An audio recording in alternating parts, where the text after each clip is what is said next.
Alright everyone, welcome to the By the Minute Mixed Martial Arts Show. We're doing a little live show here on YouTube ahead of UFC 209.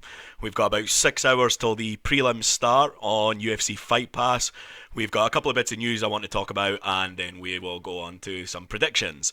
At the moment we're looking at two fights on the Fight Pass card just now. The problem that we had was that Khabib Nurmagomedov yesterday didn't make weight. Unfortunately, the co-main event for the third time as well, that Khabib was supposed to be fighting Tony Ferguson, and the fight has fell out. So that's, I mean, I don't know what to say, to be honest. I actually got a little bit of stick about that yesterday because I put out when I heard that Khabib had been taken to hospital because of his weight cut issue. They were saying, had a couple of people saying, how do you know he's likely out? And I'm like, well, he's gone to hospital because of a weight cut issue. The likelihood is that the first thing the hospital are going to do is rehydrate him. I mean, they don't give a fuck that he's got to weigh in a couple of hours. They don't care. They don't care, and they're certainly not going to clear him to fight as well. I feel really bad for Khabib, though, to be honest. This was a fantastic opportunity for him, and unfortunately, Conor McGregor, with his many predictions, was kind of proven right. He said that Khabib is a habitual pullout, and unfortunately, that came true yesterday. It has meant that one of the Fight Pass prelims, Amanda Cooper against Sylvia Calvillo, has been moved to the main card.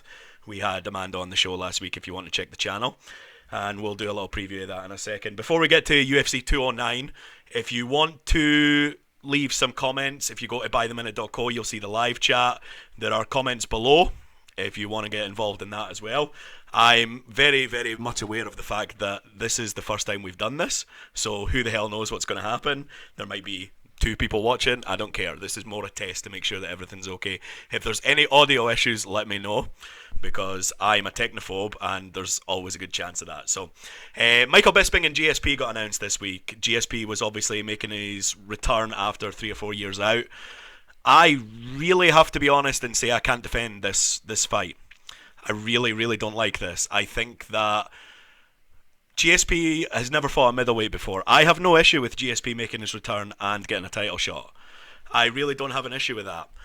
The issue for me is that he should really be fighting at welterweight if he's going to be fighting for the title. Now, I put something out a few days ago that I thought I would like to see, if GSP was going to fight at middleweight, I would like to see, and I know this isn't the best idea, so don't slate me too much, I would have quite liked to see GSP against Johnny Hendricks again, because that's a fight that really need to be run back. But I mean, realistically, they were never going to do that. Now, I would have very much liked the idea of basically bringing GSP out yesterday, having a press conference with just GSP and basically saying, right, we're doing Woodley and Wonderboy tomorrow night for the title. Winner defends against GSP. That was GSP's belt. That would make sense to me. Now, from Michael Bisping's standpoint, I'm actually really happy for Michael Bisping, because for two reasons. One, the guy deserves a money fight, first off, and I think that as great as that division is at the top, I think his money fight is GSP. I do genuinely think that, and I think a lot of people would agree with that. I know he's got a lot of criticism about taking the easy opponent, all that type of stuff. I think that's asinine, to be honest. I know he got Dan Henderson, who was 46. He was ranked 13 in his first title defense. UFC offered that fight, and the story was there from UFC 100 when Henderson knocked him out. It was Henderson's retirement fight. This was a really good story for me, to be honest. So I had no issue with it, and I got to be there live. So, you know, a bit of selfishness comes in there as well. Now, I don't think anybody can justify the fact that, from a pure fighting standpoint, GSP deserves this shot at middleweight ahead of Yoel Romero or Jacare Souza, or even, you could argue, Gegard Mousasi at the moment, to be honest. My worry, and I actually think, at the moment, I think Michael Bisping will probably have too much for GSP at this stage. But if GSP was to win that fight, I really don't like the idea of a guy the size of GSP going up against a guy the size of Yoel Romero. I really don't like that matchup at all. So we'll see what happens. So, press conference yesterday, Michael Bisping and GSP talking about trash. I won't lie, when the fight comes around, I think it'll be UFC 213, which will be International Fight Week, probably first or second Saturday in July. That's what I'm expecting for that fight. I like Michael Bisping in that fight to be able to keep GSP keep GSP at distance, because I don't think GSP is going to enjoy standing with Michael Bisping. Bisping's takedown defense is pretty good, not so much from a sprawl standpoint, but from a creating angles and staying far away standpoint. So I think that's where Bisping would have success against GSP, but we'll get to that a few months down the line. All right, so UFC 209 tonight, midnight. We're starting off with the Fight Pass prelims. Albert Morales against Andre Sukamantov, if I've said that right. I have no idea. Morales goes in as a slight favourite on this. I don't have a great feel for this fight. I probably, to be honest, I look at the line, I look at Morales being about minus 130, minus 140 in US money. I think that's about a fair place to be, and that's probably where I'd favour him, to be honest. The featured bout on Fight Pass is Scotland's own Paul Craig. He's taking on Tyson Pedro. And this, if you saw Paul Craig's UFC debut, I thought Paul Craig looked really, really good on the ground against a guy who is a great stand-up fighter, but not a jiu-jitsu guy, to be honest, in Luis Enrique da Silva. I don't rate Luis Enrique's ground game that much at all. And Paul Craig, if you saw, was able to take him down into his guard, set up the triangle. It wasn't a particularly technical triangle, but what he was able to do was hold him down. So if Enrique postured down, he was able to slap on the triangle. If he postured up, he was able to grab the arm and take the armbar. Enrique went up, armbar taken, gone. Pedro's a much better guy in a grappling exchange than Enrique was. I don't see a situation. I don't think Paul Craig will be as keen to pull guard on this guy, to be honest, because Tyson Pedro can be pretty dangerous on top, and I don't think that'll be something Paul Craig does unless he gets like a really strong overhook and he's able to take him down and control the position from the bottom. I like Paul Craig despite the fact that he's going in as an underdog for this fight. I really like this matchup for him. I think it's going to be close. I think Pedro's going in as a favourite, but I know I'm biased, but I think I really like Paul Craig for this fight, to be honest. So, and hopefully, from a purely selfish standpoint, I'm hoping he gets the win, and then Dana White will know there is no other option than to bring UFC back to Glasgow in July, for example. Put Paul Craig in the headline and roll, put Jojo as a co-main event. Make it happen, Dana. On to the prelims, Mark Godbeer versus Daniel Spitz. Mark Godbeer is a really good fighter, but to be honest, his UFC debut was a bit of a video ugly, to be honest. Justin Ledet just went through him. Justin Ledet went absolutely through him, and it wasn't great to watch, to be honest. Daniel Spitz, I like Godbeer to bounce back in this fight, to be honest. I've not seen much from Spitz that really excites me yet, to be honest, but the beauty of MMA is people can surprise you. The next fight will be Ayuri Alcantara and Luke Sanders. This is a really interesting one. I like Ayuri Alcantara on the ground. I like Alcantara. If you remember UFC 204, going back to that again, I think it was the featured bout of the prelims. He submitted Brad Pickett. It was a beautiful transition from a triangle into an armbar and then back into a triangle.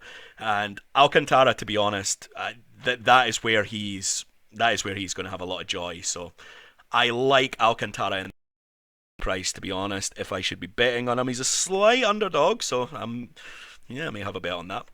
Mirsad Bektic against Darren Elkins. This is a really, really interesting. The problem with this fight, though, is that as interesting as it is, it's likely to be pretty boring. It's likely to be two guys who are skilled guys on the ground, very, very technical, but very, very passive on the ground. They're not the type to be they're the type to control rather than transition on the ground. And I think in this position, Elkins on top, Bektic will be able to keep him very much contained from the bottom. He's not going to do a huge amount to stand back up, but he's going to be able to just wrap up Elkins and make Elkins have to really work hard to do anything. And then if Bektic gets on top, I think Bektic has a very smothering ground game where he's going to lie on top of Elkins and wait for Elkins to make a mistake before he tries to move into a better position. So I do honestly believe this is going to potentially be a bit of a boring fight, but we'll see what happens. I really like Bektic in this fight, though. Bektic is one of the best prospects coming out of Europe at the moment, so I'm excited. Marcin Tybura and Luis Enrique. This I was slightly surprised this didn't get moved to the main card, to be honest. I thought this might get moved. Taibura, I like Taibura in this fight. I've got a sneaking suspicion for Taibura in this fight. Luis Enrique's got 2 wins in a row. He's looked pretty good in his last 2 wins as well by submission, but I actually think Taibura will be able to keep it on the feet in this one, to be honest. So I look for a Taibura win here. So the main card, we'll try and do this in a bit more detail. Alistair Overeem against Mark Hunt. If I was going to predict, I would take Overeem by guillotine in the second round. If no one will remember this, but when you go back to UFC 203, Stipe Miocic, I had Overeem to win by first round guillotine, and Overeem did nothing in the fight, and then popped in and caught him and dropped him, slapped him in the guillotine, and I thought, Jesus Christ, he's going to win the title. I could believe he was going to win the title like that, but in the end, Miocic was able to escape and get him down, knock him out. I'm always a little bit wary of picking a fighter after they've been knocked out, even though it's been 6 months, but I really, really like Overeem in this fight, to be honest. I like Overeem to be able to stay away from Mark Hunt's power. Mark Hunt's right hand is always dangerous, but if you get Mark Hunt to the ground, then you can always control him. And I can see a situation where if Overeem doesn't get the finish in this fight, I can see a situation where he takes him down and wins like 30-26 or 30-25 in this fight, to be honest. I'm not by any means writing off Mark Hunt, because that's the stupid thing you can do. But I like this time. I think that he has potential to go back to the top of the division, to be honest. I think Mark Hunt's obviously coming in with a chip on his shoulder with all the stuff going on. If you don't know, he's currently suing the UFC about basically facing guys who have been failing tests. The most high profile one and his most recent one was Brock Lesnar at UFC 200. And to be honest, once the Habib-Tony Ferguson fight fell out, this should have been moved to the co-main event spot. It just should have. But I think because Mark Hunt is suing the UFC, I think this is a kind of way of basically leaving him at the bottom of the card and just leave him there. It's fine. Don't give him a co-main event. We might have to give him a little bit more money. Make him know that we're not happy type thing, and leave him at the bottom of the card. I like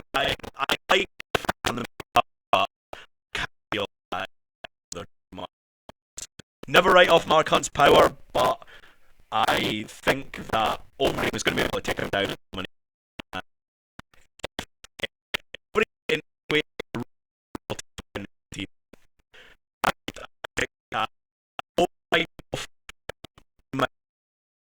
An exciting fight. All I want to do is wrestle this guy down, get on top of him, and ground him out for 3 rounds. And Overeem's more than capable of doing that. Next up, we got Amanda Cooper and Cynthia Calvillo. This is a really interesting one. This was supposed to be on Fight Pass, as I said before. And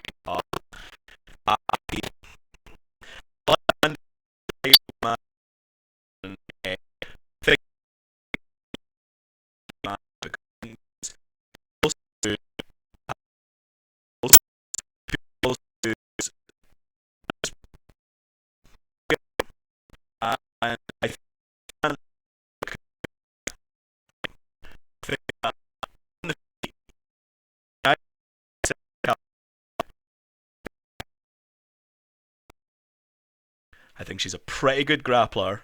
I think she's a decent wrestler, but nothing really happens at pace. And when you watch Amanda Cooper goes at a breakneck pace. She's a really fast striker. Her transitions on the ground are really fast. Her scrambles, if she ever ends up in a difficult position, are really, really quick. And I think she'll have a little too much for Cynthia in those cases. I think that Amanda will win a decision in this fight, to be honest. I think that you're looking at a 29-28 or maybe a 30-27. But I can see a situation where Cooper's cardio will be a little bit better than Calvillo's, and you might see a situation where it's a round apiece going in the third round and Amanda sees it out. But don't write off Calvillo again. I know I could say that about everybody I don't pick, but Calvillo's got good power. Calvillo looked really good in her fight in LFA against Montana Stewart. Montana Stewart, you might know. If that name's familiar, she'll always be remembered as the girl who got pretzeled by Mackenzie Dern a few months ago. If you've not seen that, A lot of people said, "Is that submission of the year?" That was submission of the millennium, to be honest. So I'm going to take a decision. If Amanda Cooper gets a finish, I think I know who she's going to call out. She never told me, but I think I know who she's going to call out. I'm not going to say just now because I don't want to steal her thunder in case I'm right and she gets the finish and she calls this person out. But we'll see. We'll see as we go. Rashad Evans and Dan Kelly. This is this. I didn't want to see Rashad Evans fight again, but now that he's here, I'm really excited. Rashad is always just fabulous to watch, to be honest. I think that Daniel Kelly, for me, I'm a big fan. Look, look at his old midfield. He's the 18 years old.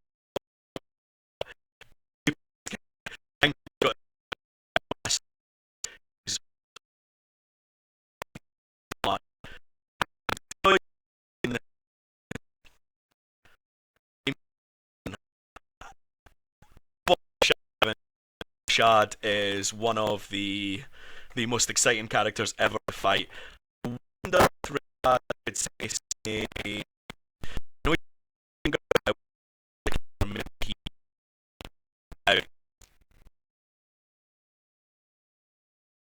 Kelly to take a decision in this fight, to be honest. I know Kelly has power. I know he has a little bit of submissions in him, but I don't see Rashad Evans rolling over and dying in this fight. I think Dan Kelly will be able to control the stand up. He's going to frustrate Rashad. I think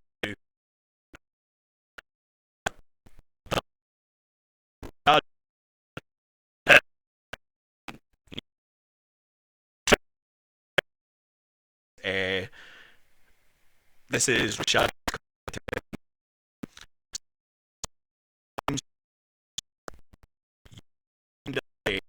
I go. He's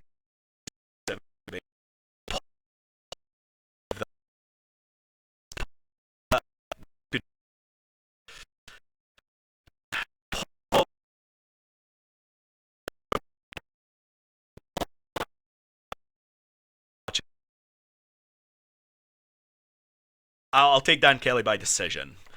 Co-main event tonight is Lando Venata.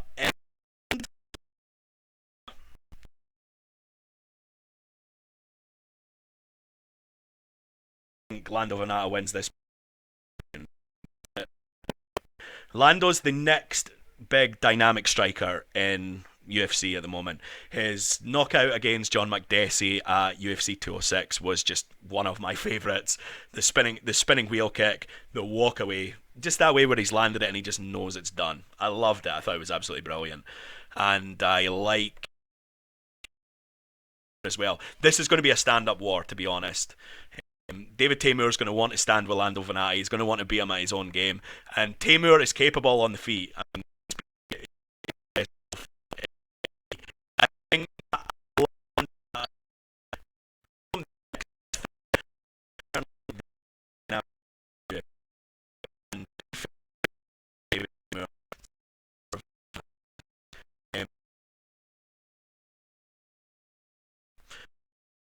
and the main event. What do you say about this main event? Tyron Woodley defending against Stephen Wonderboy Thompson.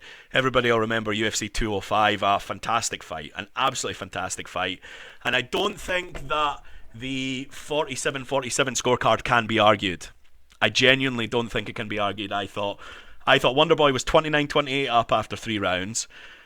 Woodley nearly finished the fight, knocked him down a couple of times. I mean, the fourth round under any scorecard is a 10-8.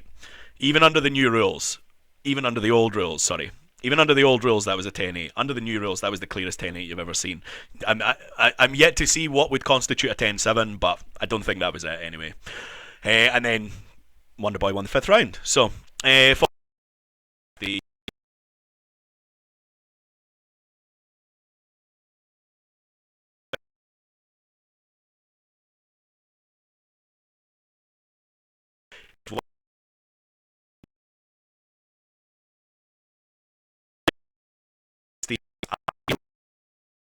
really rated Tyron Woodley. I thought Robbie Lawler would beat him quite comfortably at 201, and I thought Stephen Thompson would win the fight at 205. After watching Woodley sparkle Robbie Lawler, I mean, and if you watch that knockout again, Tyron Woodley thrown a shoulder feint, a left shoulder feint, and when he's done that, Robbie Lawler knows something's coming, and he just kind of steps back, and his hands are down. His hands are down. He does not know what's coming, and Woodley just comes over the top, and it was one of those very subtle shoulder feints. Robbie Lawler had no idea what was coming, and because Robbie go back into a shell, they just didn't know what to do. And in a way, he was defending nothing when that happened, and that was Tyron Woodley's movement. Because I mean it's short, so I did. That really impressed me, and I think that that's a very underrated part of Tyron Woodley's game. Wrestling-wise, we know Tyron Woodley's got the advantage in this fight. We know that Tyron Woodley, in terms of taking down, in terms of transitions on the ground, in terms of getting into full mount, I mean, Wonderboy can't get on his back again in this fight. There was 2 rounds where he did get on his back in the last fight. The fourth round, sorry, was the clear 10-8. The first round, it was, I think, if I remember rightly, it was the first time he went down. I think it was a bit late round, so there wasn't enough time for him to get 10-8. And I mean, Wonderboy's top control is Woodley's top control is just amazing. And where Wonderboy can up, Wonderboy think capitalize on it a bit. But I think there was times in that fight where Woodley was quite happy knowing that this is likely going 25 minutes. I'm going to take a step back. He wants to fight from distance. I'm going to fight from a little bit further away to stop him really getting to me, but I'm going to conserve my energy a little bit. And how Woodley was able to win rounds, because I mean Woodley can only stay far away for so long. I'm not saying he was taking a round off, nothing like that, but I thought that Woodley was just, if you look at 2 combatants standing face to face, Wonderboy just a little bit off. He waits for somebody to come in and he counters with his kicks, and Woodley just thought, you know what, I'll stay a little bit further away.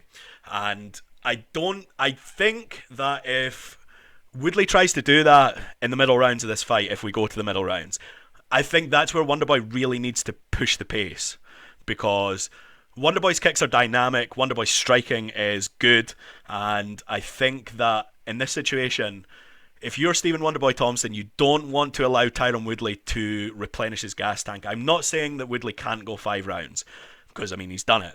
But I think that Wonderboy, for me, is going to need to really pressure Woodley when he's staying back. Now, obviously, you walk into the trap a little bit there. If Woodley expects that, Woodley's just going to try and take him down. So it's a really interesting game of cat and mouse in this fight. If I was to pick a winner, and he's the underdog again in this fight, I do think that Tyron Woodley's going to get a finish in this fight. I do. I think what you're going to see is you're going to see probably a bit more chaos fight this time. I think you're probably going to see you're going to see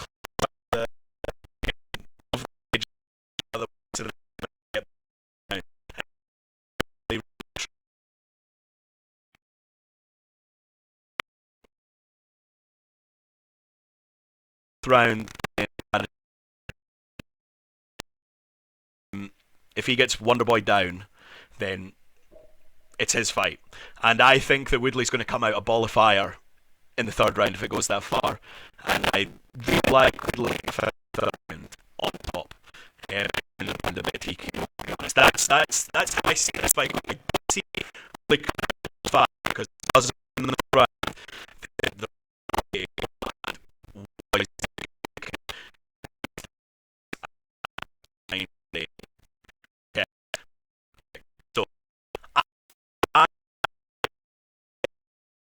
TKO maybe in the 3rd. I think in the 3rd, possibly the 4th round.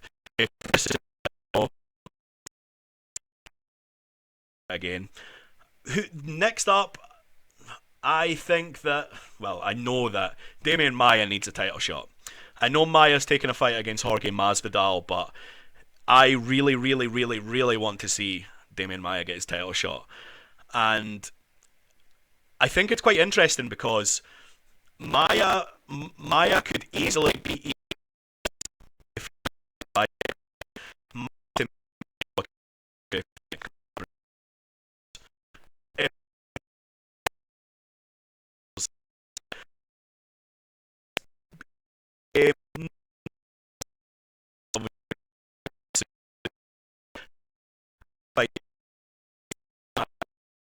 On the feet, you know who's going to win. If it goes to the ground, you know who's going to win. I love these fights, and I think that Maya versus what